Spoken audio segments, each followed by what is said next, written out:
kale tikati tione mbuyo komano funso langa undiyankhe ndifuna ndidziwe kapena undikonda nthawi ino koma mwina kudzakutenga udzandikana undiwuze ngati ndili wako ndikawauze mayi yanga undiwuze ngati ndili wako ndikawauze abale yanga undiwuze ngati ndili wako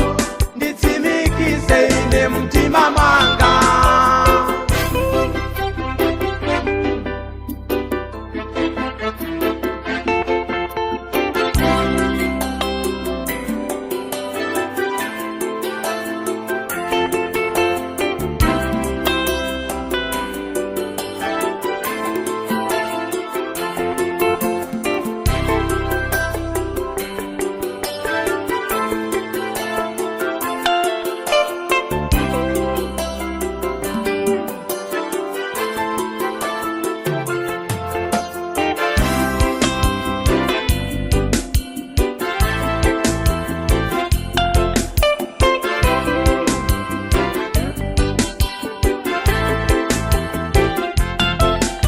chabwino pakutuma ndikonda upitirize inenso ndimakukonda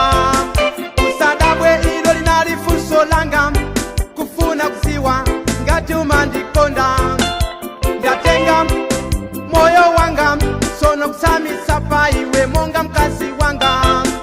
undiwuze ngati umandikonda ndikawauze mayi yanga undiwuze ngati wandikonda ndikawauze abale yanga undiwuze ngati mandikonda nditsimikize mtima mwanga undiwuze ngati mandikonda ndikulupire mtima mwanga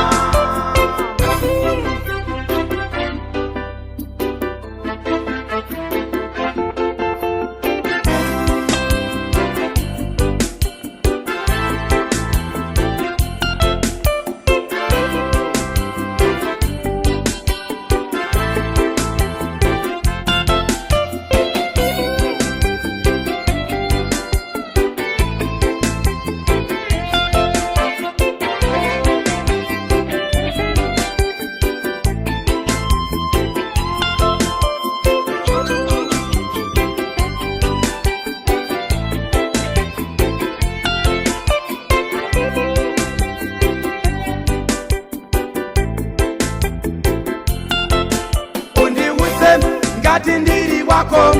ndikawauze mayi yanga undiwuze ngati ndili wako ndikawauze abale yanga undiwuze ngati ndili wako